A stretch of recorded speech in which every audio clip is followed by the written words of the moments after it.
naked chart analysis of the dollar. Hi, it's Charlie giving you Saturday's video. Hope you're very well.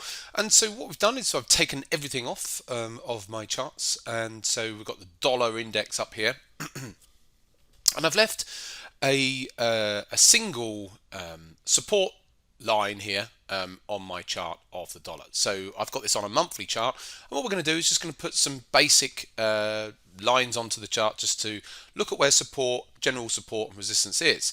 So we've got these key lows down here, which are obviously we need to have a trend line down, or I say a trend line, a support line down there, and obviously we've got this the absolute highs up there as well. But so we're in the middle of that overall range there, looking at the monthly chart, about midway.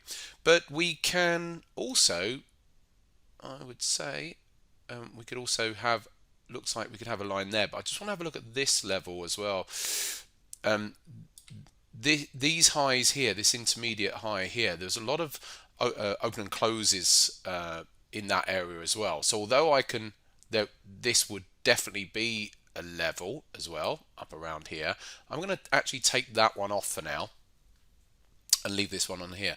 So this is on the monthly, so we've got those in. So what we now do, so we can see on the monthly that the next level, technical resistance level, is still, right up in the 99 area. Okay, in the 99 zone. Nothing's an exact science in technical analysis, but we're looking at about that zone. When we come back down though, possibly need to put another line in down here. So I can certainly put one in that corresponds down across these lows here, excuse me, and this low here. So that's enough on that. I could definitely have that on. So I now know, and I wouldn't need to leave these lines on my chart. I don't have to leave them on, but it's good to do this sort of analysis so that you can then just be aware of the general support and resistance levels. Then you can take them off and you sort of make a mental note of them.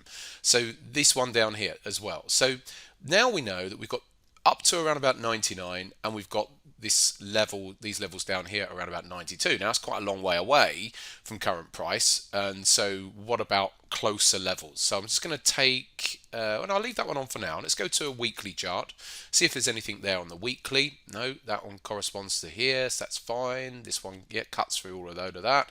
That's fine. So now let's go to the daily chart.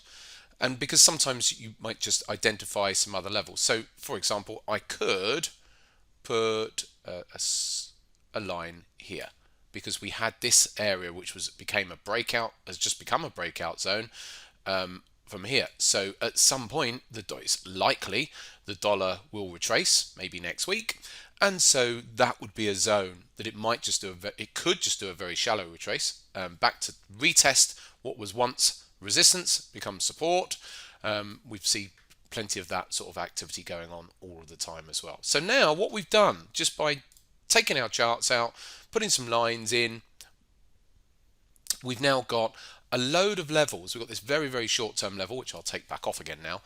But we've got a load of levels looking at the slightly bigger picture to say, right, okay, well, there's not really much by way of major resistance until the dollar gets up to around about that 99 area, and major support once it comes down to 92 area. So in the middle, it could do a bit of everything, couldn't it? So it could pull back a little bit, it could do whatever.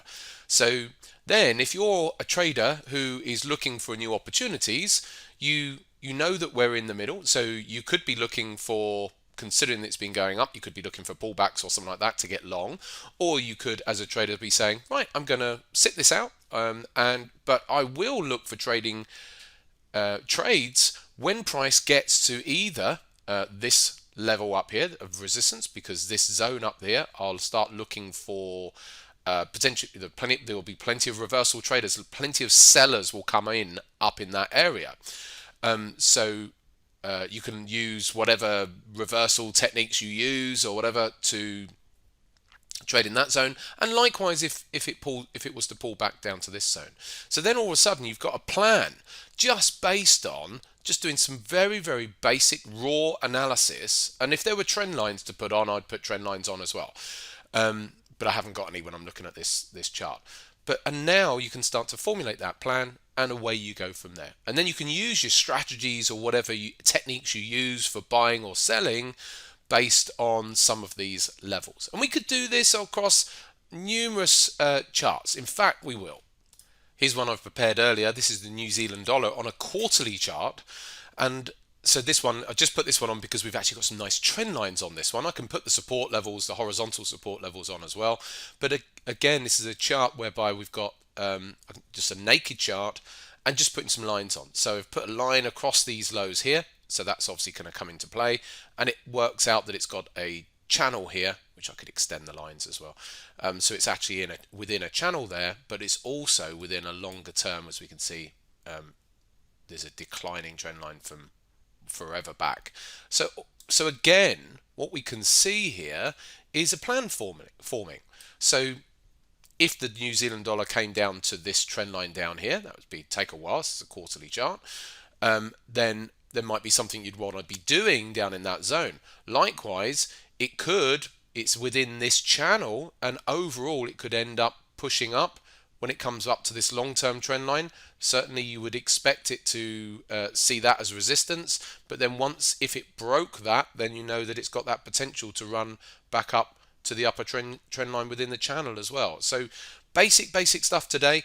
But it just goes to prove that you can take everything off, and I use plenty of moving averages, as you know.